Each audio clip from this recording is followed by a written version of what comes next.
안녕하세요. 오늘도 사연 살롱을 찾아주셔서 감사합니다. 3년 결혼 생활 동안 볼 꼴 못 볼 꼴 다 보고 끝을 낸 30대 여성이에요. 세상에서 제일 못난 사람이 자신과 가장 가까운 사람을 웃음거리로 만드는 인간이라던데 제 남편이 바로 그런 인간이었거든요. 돌이켜보면 지난 시간을 어떻게 버티고 살아왔나 싶어요. 가난 때문에 손가락질 받고 살았던 어린 시절보다 배불리 먹고 살았던 지난 3년이 제게는 더 지옥 같았거든요. 전 대학생 때까지 기초생활 수급자로 살았어요. 제가 대학교를 졸업하고 취직해 돈을 벌기 시작하고서야 겨우 그 생활을 벗어날 수 있었어요. 저희 부모님은 도배사였어요. 실력이 좋아서 어지간한 직장인들보다 수입이 더 좋으셨어요. 하지만 워낙 없이 시작한 결혼이라서 단칸방을 전전하며 살아야 했어요. 그러다 제가 초등학교 3학년이 되면서 집 형편이 나아진 덕에 방 2개짜리 집으로 이사를 가게 되었죠. 이제는 친구를 집에 데려올 수 있다는 생각에 얼마나 기뻤는지 몰라요.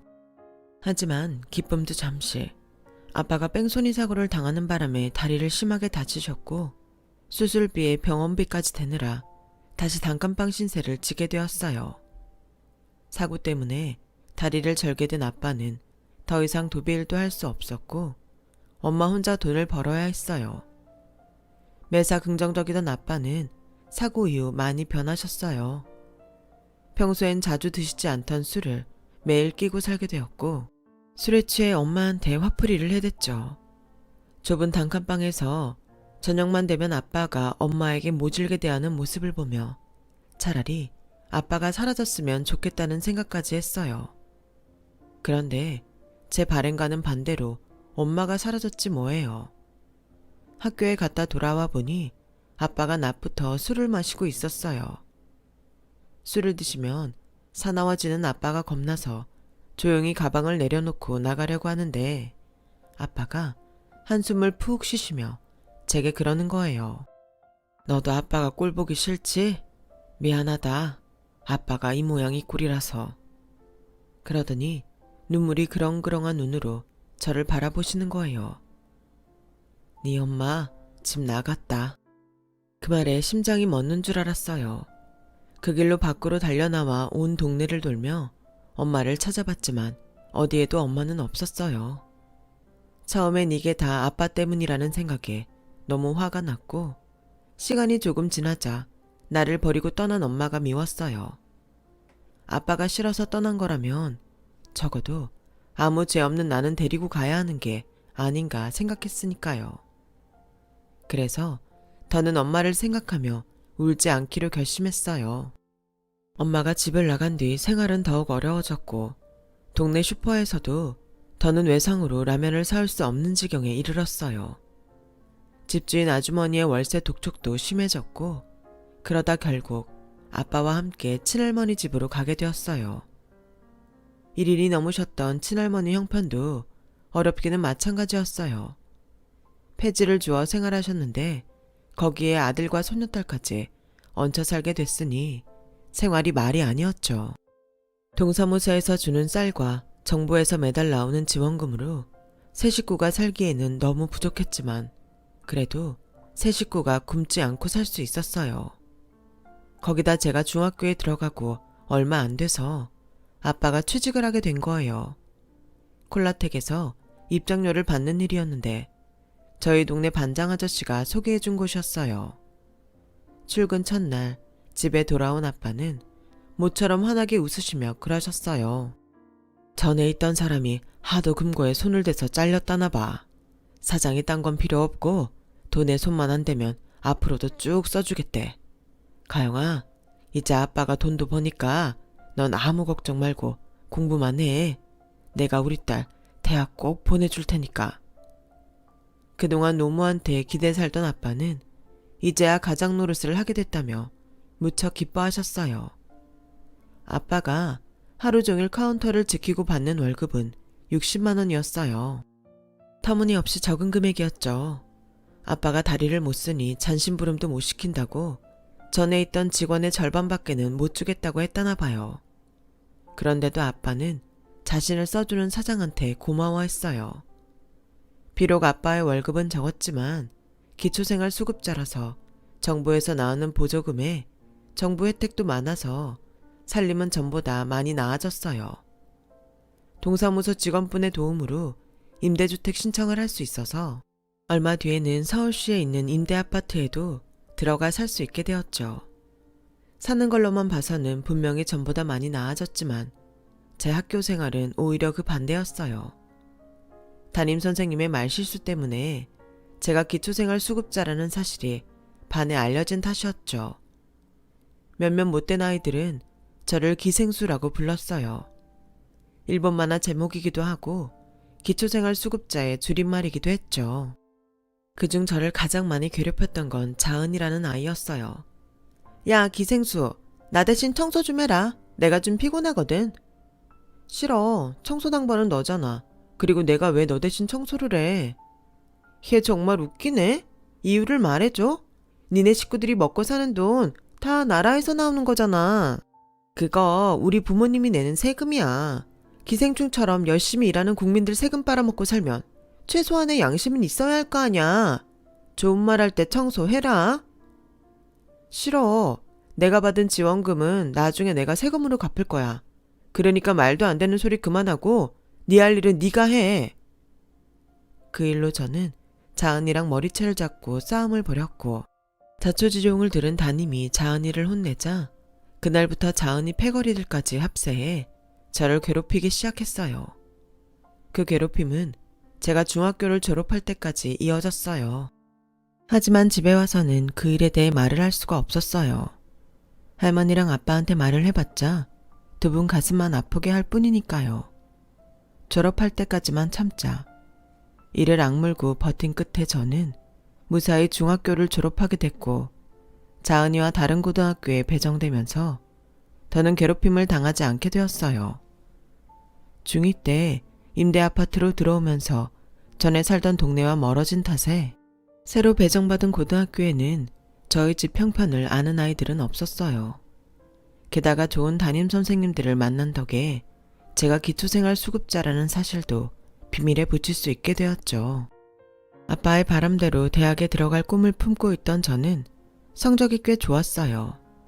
하지만 혼자 힘으로 공부하는 데는 한계가 있었죠.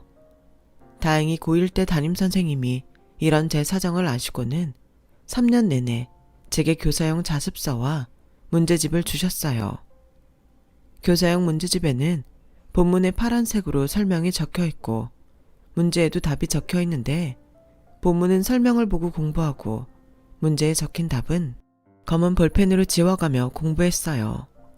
수능 준비는 EBS 교육방송을 보면서 공부를 했고요. 돈 한 푼 들이지 않았지만 하자고 들면 못할 것도 없더라고요. 그렇게 독학으로 대입 준비를 한 저는 명문대에 합격하게 되었죠. 주변에서는 찢어지게 가난한 집구석에서 등록금은 어떻게 되려고 대학에 가냐고 혀를 찼지만 모르는 소리였죠. 저희 대학만 그런 건지 아니면 다른 대학들도 그런 건지 잘 모르겠지만 제가 다닌 대학에서는 공부만 열심히 하면 많은 지원을 받을 수 있었거든요. 학비 장학금에 점심 식사비 지원, 생활비 장학금, 영어 회원 무료 수강권, 식권과 교재비 지원까지 됐으니까요.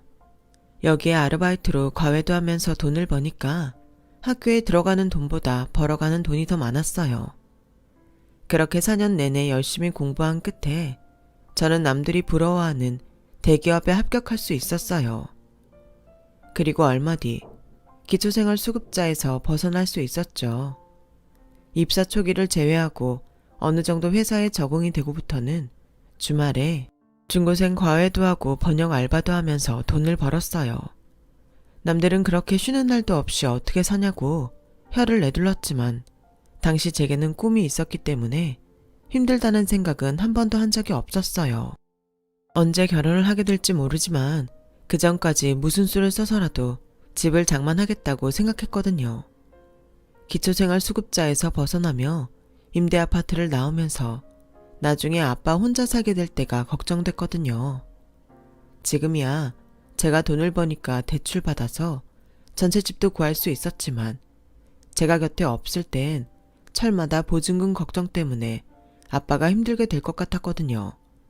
그래서 살집이라도 안정적으로 만들어드리자 했던 거예요. 제가 대학생 때 할머니도 돌아가셔서 아빠 혼자 사실 텐데 평수 작은 집 정도는 제 힘으로 마련해 드릴 수 있겠다는 자신도 있었어요. 그렇게 직장생활 7년 만에 저는 18평 빌라를 살 수 있었어요. 신축은 아니고 지은 지 10년이 넘은 집이었지만 관리가 잘 돼서 벽지랑 장판만 바꾸고 들어가 살게 되었죠. 아빠는 딸 덕분에 집주인 눈치 안 보고 살게 됐다며 눈물까지 흘리셨어요. 아빠가 해야 할 일을 우리 딸이 하게 해서 미안해. 가영아, 이젠 아빠 걱정하지 말고 너도 짝 찾아서 결혼할 생각 해야지. 아빠 소원은 그것뿐이다. 아빠 소원이라고는 해도 그동안 한 번도 연애를 해본 적이 없던 저는 돈 버는 일보다 남편감을 찾는 일이 더 막막했어요. 30의 모태솔로였으니 말 다 했죠. 그런데 그보다 더 큰 문제가 생긴 거예요. 꿈을 이루기 위해 어릴 때부터 이날 이때까지 쉼없이 달려왔고 원했던 걸 다 이뤘지만 성취감이 클수록 그에 따른 공허함도 컸어요. 이제는 뭘 위해 살아야 하나 방향을 잡지 못하게 됐거든요. 매일 똑같은 일상이 너무 지겹고 돈도 사람도 다 싫었어요. 그렇다고 지금껏 이룬 걸 다 버리고 뛰쳐나갈 자신도 없었죠. 그런 제게 친구는 그간 못 쓴 휴가라도 쓰고 여행을 가보라고 했어요. 난생 처음 시간과 돈을 들여 여행을 떠났지만 면장도 알아야 해먹는다고 평생 놀아본 적이 없던 저는 그저 돈 내고 시간 까먹는 것뿐이었어요. 그렇게 껍데기만 뒤집어 쓰고 사는 사람처럼 살고 있는데 친구가 결혼을 한다고 청첩장을 보냈더라고요. 친구 결혼식장에 가보니 나 빼고 다들 잘 살고 있는 것 같아서 괜히 마음만 더 우울했어요. 그래서 피로연도 빠지고 나오려는데 누가 저를 부르더라고요. 신랑 대학 동기라며 식장에서 저를 보고 마음에 들었다나요? 자기도 피로연엔 관심이 없다며 둘이 따로 놀자고 하더라고요. 큰 기대 없이 시간이나 때울 생각으로 그러자고 했죠. 남자는 젊은 나이에 자기 병원까지 가지고 있는 한의사였어요. 같이 맥주를 마시는 동안에 제 맥도 짚어주고 제 몸에 맞는 음식들을 알려주었죠. 그러면서 언제 시간 되면 자기 병원에 오라고 했어요.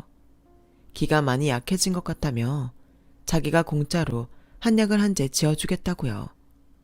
그땐 그냥 빈말인 줄 알았는데 며칠 뒤 회사로 전화를 했더라고요. 솔직히 조금 놀랐어요. 공짜 한약 주겠다고 굳이 전화까지 한다니 이해가 안 갔거든요. 그래서 간 김에 아빠 보약이나 한 재 지어와야겠다 싶어서 갔어요. 가보니 목도 좋고 병원도 좋더라고요. 그런데 간호사들이 저를 보는 눈빛이 좀 야릇하더라고요. 나중에 알고 보니 간호사들은 제가 원장 애인인 줄 알았던 모양이었어요. 마치 원장 사모님처럼 깍듯한 대접을 받고 거기다 한약도 한 재 공짜로 얻어서 집으로 돌아오는데 기분이 꽤 좋더라고요. 지금껏 살면서 사람들 앞에서 고개 숙이고 조롱과 멸시만 받아왔던 제가 누군가에게 대접을 받는다는 게 어색하면서도 뿌듯했거든요. 친구들을 만나서 떠들고 놀다가 집에 돌아올 때면 늘 제 자신이 초라해서 미칠 것 같았어요. 늘 나와 다른 세상에 잠시 발을 담그고 있다가 나오자마자 꿈이 깨버린 것 같은 기분이었거든요.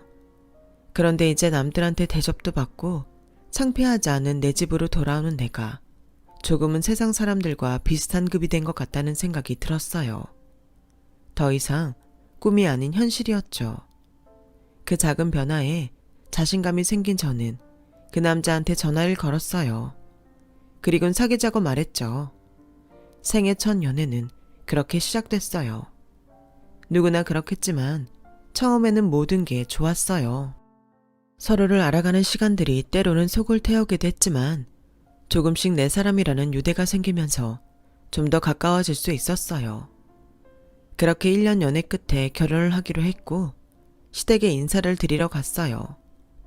그 사람한테는 여동생이 하나 있는데 일본에서 유학생활 중이라서 결혼식 때나 오게 될 것 같다고 하더군요. 명문대를 나와 대기업에 다니는 제 스펙이 마음에 드셨는지 시부모님은 별다른 반대 없이 결혼 승낙을 하셨고 아빠 역시 결혼에 찬성해 주셨어요. 둘 다 나이가 있어서 이것저것 젤결을 없이 바로 날짜를 잡고 식을 올리게 되었죠. 시댁에서 친인척이 별로 없으니 예단을 따로 할 필요 없다고 하셔서 시부모님과 시누이 한복만 한 벌씩 해드리고 예단은 끝냈어요. 남편이 신혼집을 준비하기로 해서 저는 집에 가전제품과 가구를 채워 넣기로 했는데 수중에 돈이 얼마 없어서 대출을 받아야 했어요. 그래서 남편한테 솔직히 얘기를 했죠. 그동안 번 돈으로 친정집을 사느라 가진 돈이 별로 없어서 대출을 받아야 한다고요. 그랬더니 남편이 그럴 거 뭐 있냐면서 결혼 전에 쓰던 가구들 가져와서 쓰자고 하더라고요. 난 TV는 잘 안 보니까 TV는 필요 없고 세탁기는 둘이 쓸 거니까 작은 걸로 하면 되고 냉장고도 인터넷으로 구입하면 저렴하게 살 수 있을 거야.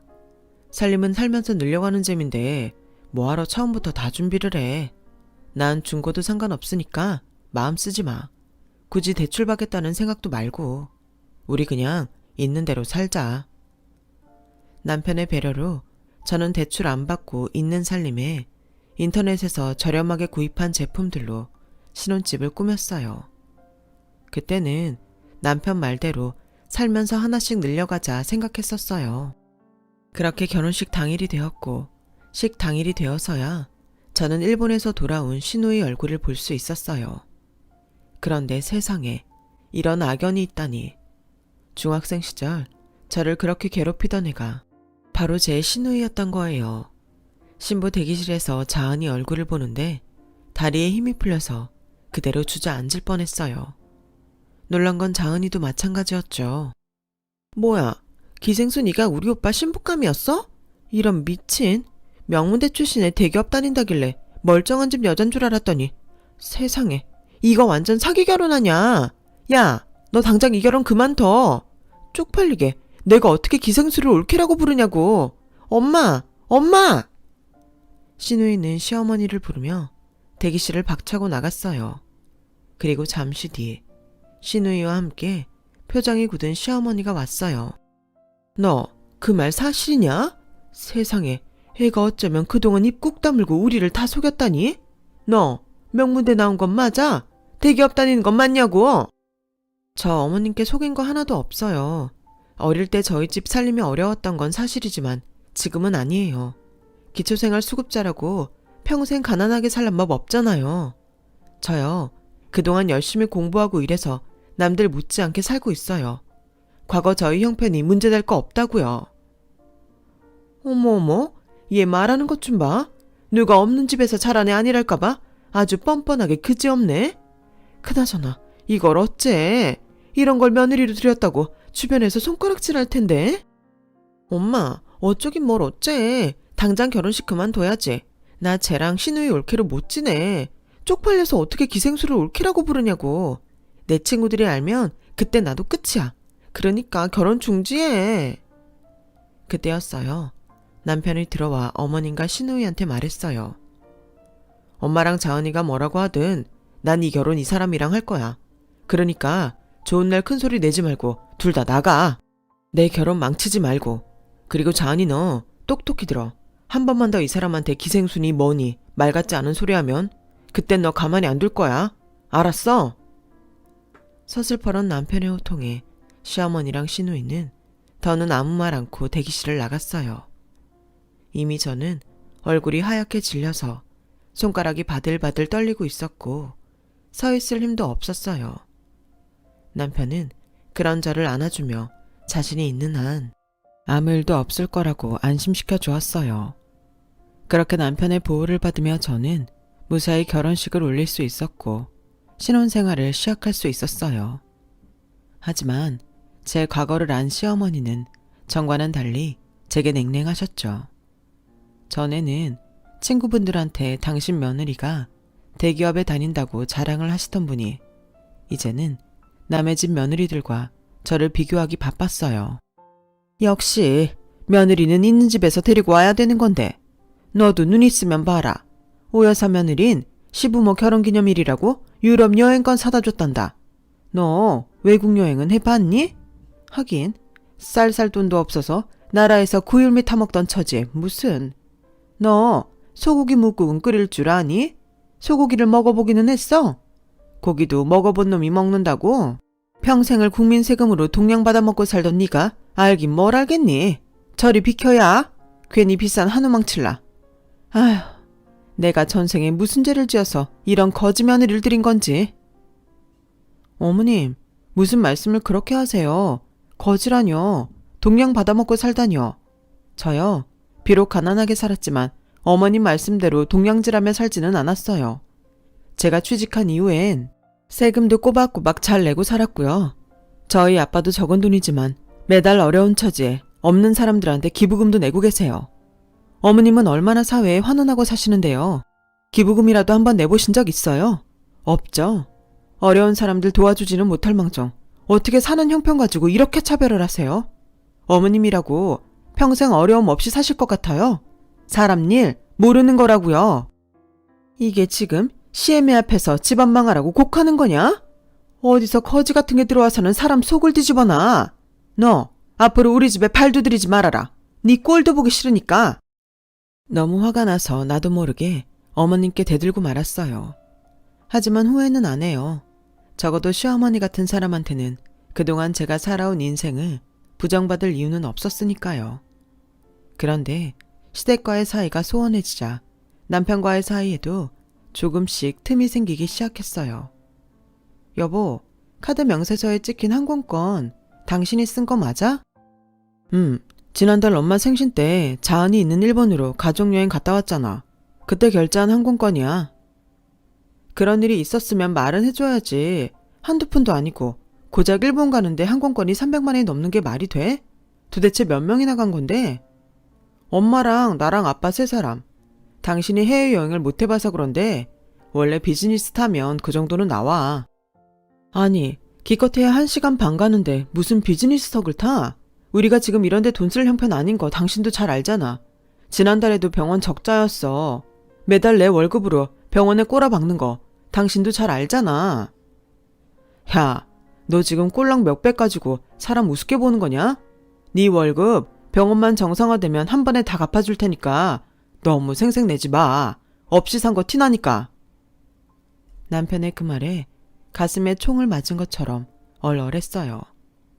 딴 사람도 아닌 남편이 어떻게 제게 그런 말을 해요? 없이 산 티가 난다뇨. 아무리 화가 나도 그렇지 할 말이 있고 안 할 말이 있는 거잖아요. 그 일이 있고 일주일쯤 지나 남편은 제게 돈 봉투를 던져주더라고요. 자, 이제 너한테 빌린 돈 없는 거다.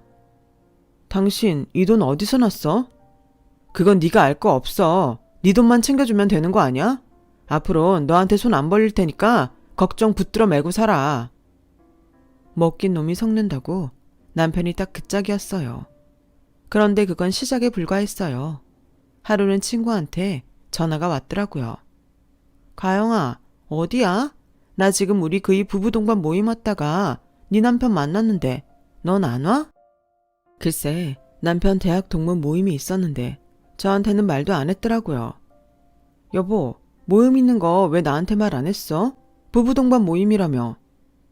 돈 문제로 껄끄러운데 거기 가자는 말을 어떻게 해? 그래도 다른 사람들이 괜히 우리 사이를 이상하게 생각하잖아. 앞으로는 그냥 말해줘.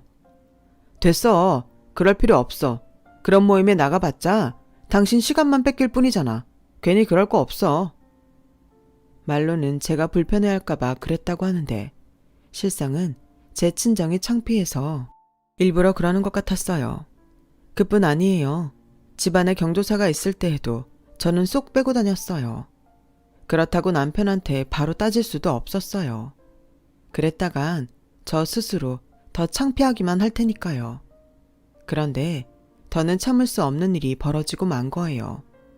주말에 밑반찬을 해서 친정에 갔는데 아빠 혼자 사셔서 그런가 집안에 먼지도 많이 쌓여있고 집에 호라비 냄새도 배어있더라고요. 그래서 온 김에 대청소를 했어요. 밀린 빨래도 빨아서 널고 창문도 열어서 환기도 시켰죠. 그리곤 바닥에 나뒹구는 손톱깎이를 문갑 서랍에 넣으려는데 안에 문서가 담긴 봉투가 있더라고요. 뭔가 싶어 꺼내봤는데 집을 담보로 은행 대출을 받았더라고요. 마침 아빠가 일을 마치고 오셨길래 이게 뭐냐고 물었어요.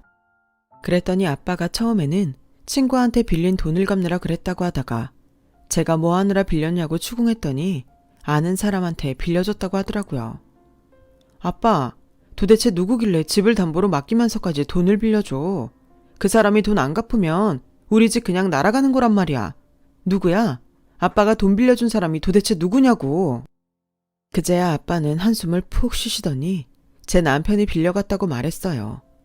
그제야 얼마 전에 제게 빌린 돈을 갚았던 일이 떠올랐어요. 그 길로 남편한테 달려가 어떻게 우리 아빠한테 돈을 빌릴 수 있냐고 따졌어요. 그랬더니 뭐라는 줄 아세요? 솔직히 너 시집 올 때 니네 친정에서 해준 게 뭐 있었냐? 니네 아빠가 혼수를 해줬냐? 예단비를 주기랬냐? 그냥 입 닦았잖아. 장인 입장에서도 하나뿐인 딸한테 못 해준 거 미안할 것 같아서 내가 그 마음 풀어드린 것 뿐이야. 그리고 내 병원이 잘 되면 나만 좋은 일이냐? 너한테도 좋잖아. 그러니까 이딴 일로 사람 귀찮게 하지 말고 그냥 살던 대로 살자. 뻔뻔해도 정도가 있지. 아주 얼굴에 철판을 깔고 있더라고요. 누구 맘대로 난 우리 아빠한테 10원 한 장 받을 이유 없으니까 대출받은 돈은 당장 갚아. 당신 말대로 병원은 우리 일이지 내 아빠 일 아니니까. 그래? 그럼 이참에 대기업 다니는 와이프 찬스 좀 쓰자.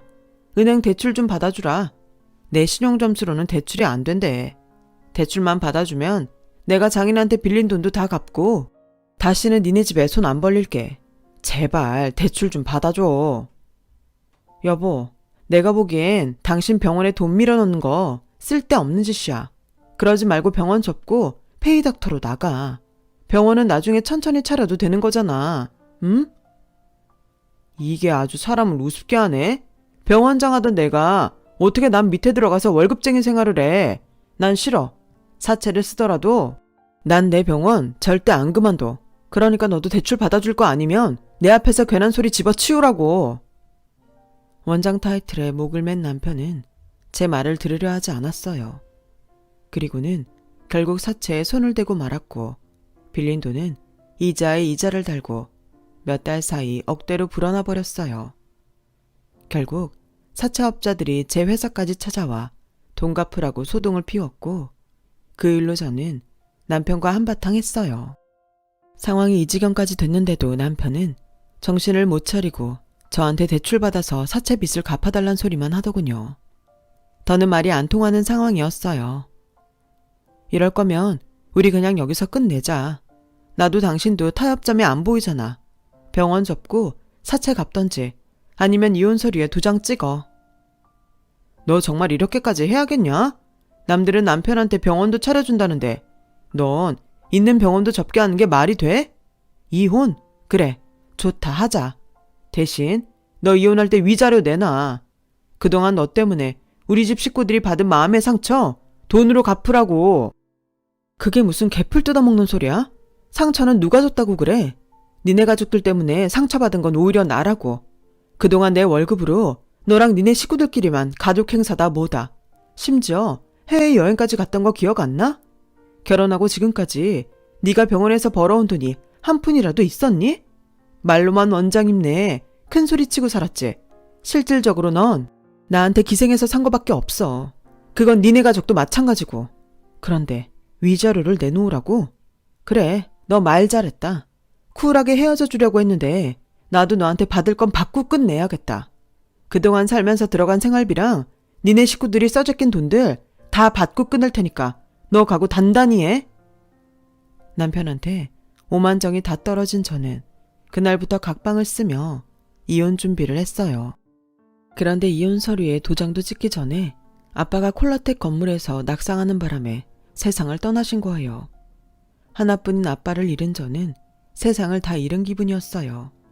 어디에도 기댈 곳이 없다 생각했죠. 아빠 장례식이 있는 내내 빈소는 저 혼자 지켰어요. 남편은 이미 이혼하기로 결정한 판에 장인 장례식장을 지킬 이유는 없다며 오지 않겠다고 하더라고요.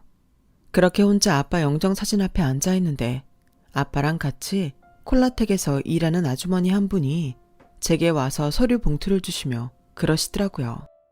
아무리 이혼할 판이라 그래도 서류에 도장도 안 찍었는데 장인 장례식장에 안 나타나는 걸 보니 네 아빠가 왜 나한테 이걸 맡겼는지 알겠다. 이거 네 아빠가 살아생전에 나한테 맡겨둔 보험 증서야. 사위 몰래 전해주라고 그러더라고. 일반 보험은 비싸서 못 들고 저렴한 우체국 보험으로 몇 개 들어놓으셨던 모양이야. 당신 잘못되면 너한테 주라고 하더라. 딸 시집가는데 혼수도 못해서 보냈다고 그렇게 우시더니 가는 길에 목숨값을 남겨주시네.